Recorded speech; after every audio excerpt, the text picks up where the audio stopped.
Bonjour les amis, cette fois-ci je vais vous emmener au livre de l'Exode. Je vais vous parler d'une partie de la vie de Moïse. Alors évidemment, vous comprenez que Moïse a été élevé à la cour du Pharaon après qu'on l'ait tout simplement trouvé alors qu'il était de descendance juive. Et finalement, il s'est aperçu que son peuple, le peuple juif, était maltraité. Et il décida de pouvoir accomplir sa mission. Mais voici comment cette mission lui est apparue. Alors, après avoir quitté tout simplement la cour du Pharaon, Moïse est devenu berger. Il faisait paître les troupeaux. Puis un jour qu'il était en train justement d'accomplir cette noble tâche, l'ange du Seigneur lui apparut dans une flamme qui jaillissait du milieu d'un buisson. Moïse regardait. Le buisson flambait, mais ne se consumait pas. Nous avons un exemple similaire aujourd'hui avec le mûrier. Le mûrier a si vous voulez, il est recouvert de glandes olifères qui peuvent sécréter une essence qui est inflammable lorsqu'il est en contact avec de la chaleur. Alors, cette glande devient feu, mais le mûrier comme tel ne périt pas, c'est simplement la glande qui se détériore. Alors, quand il voit ça, il s'approche tout simplement de ce buisson-là et il entend une voix qui lui dit « Je suis le Dieu de ton père, le Dieu d'Abraham, le Dieu d'Isaac, le Dieu de Jacob. » Moïse n'osait pas regarder. Et le message continue. Et on dit tout simplement à Moïse, « J'ai bien vu la détresse de ton peuple. J'ai entendu les cris qui lui font pousser ses oppresseurs. Je suis descendu maintenant pour le délivrer de la main des Égyptiens et pour le faire monter d'Égypte dans une contrée fertile et spacieuse. » Moïse dit à l'envoyé, « Qui suis-je pour aller trouver le Pharaon et pour faire sortir d'Égypte les Israélites? » Le messager lui dit, « Je serai avec toi. Et voici un signe que c'est moi qui t'envoie. Quand tu auras fait sortir le peuple d'Égypte, vous servirez Dieu sur cette nouvelle terre. » Jésus répondit à Moïse, c'est-à-dire que Moïse demanda, « Oui, mais qui es-tu vraiment? » Et c'est une phrase qui est très importante que l'on puisse garder. « Je suis celui qui est. » Et je ne sais pas si vous vous rappelez, dans nos commandements, il est dit, vous n'avez pas à donner de nom, vous n'avez pas à donner d'image de Dieu. Il est celui qui est, point. Ça, c'est excessivement intéressant. Vous savez, quand quelqu'un vous demande « Comment tu t'appelles? » Tu peux répondre « Michel », mais ton vrai nom, c'est « Je suis Michel », parce que tu es d'une double nationalité. À l'intérieur de toi, il y a ce buisson ardent qui est prêt à s'enflammer de la vraie vie divine, de ta vraie nationalité.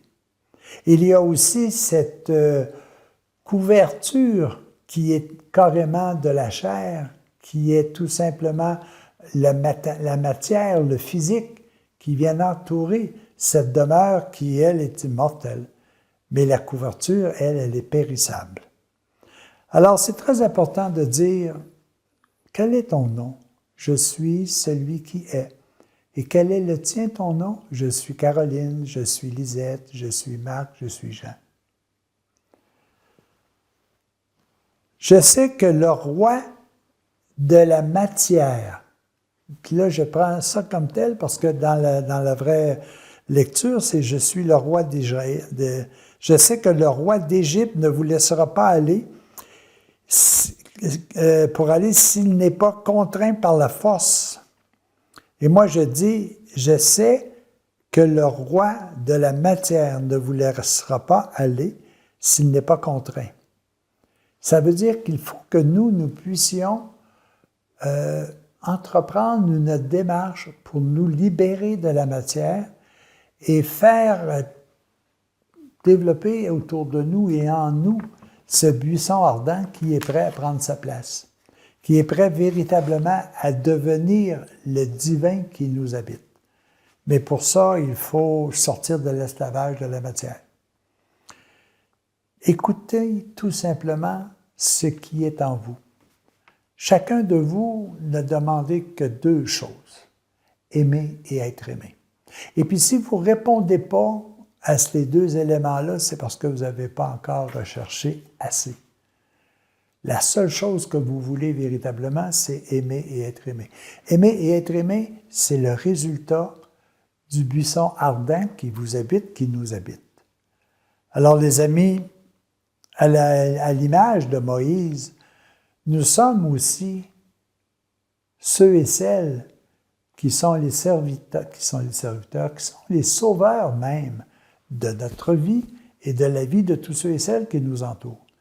Moïse est à l'image du libérateur que Jésus était lorsqu'il est venu et qu'il a accompli parfaitement la mission qui lui était donnée de nous retracer le chemin qui nous mène vers notre Créateur. Nous avons cette parcelle de mission à l'intérieur de nous, pour nous et pour ceux et celles qui nous entourent. Est-ce que nous sommes prêts à laisser jaillir de nous le « je suis celui qui est » ? Est-ce que nous sommes prêts à vivifier chez tous ceux et celles qui nous entourent cette mission de redonner éclat à ce que nous sommes véritablement? Oui, Jésus a complètement réalisé la mission qui lui était donnée. Moïse l'a partiellement réalisé parce que lui n'a pas pu rentrer dans la terre promise à cause d'une défaillance qu'il avait faite. Et je vous invite à lire tout simplement l'Exode pour pouvoir la comprendre. Comme Adam et Ève, qui étaient venus pour sauver l'humanité, ont chuté. Nous sommes appelés à accomplir aussi cette mission selon notre capacité, selon nos forces, selon notre puissance. Est-ce que nous sommes prêts véritablement à y consacrer effort? Est-ce que nous sommes prêts à rallumer en nous le buisson ardent qui est de toute éternité présent?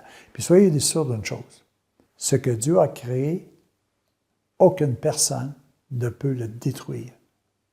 Donc, ce feu qui est à l'intérieur de vous, ce buisson ardent, l'est de toute éternité. Mais on croira simplement qu'il est là lorsque nous en prendrons conscience. À tous et à chacun, recherchez à l'intérieur de vous ce germe d'amour que vous êtes prêts à mettre et à faire fleurir autour de tous ceux et celles qui vous entourent. Les amis, c'est un texte de l'Ancien Testament qui, pour moi, est des plus révélateurs de ma mission sur Terre comme de la vôtre. À la prochaine.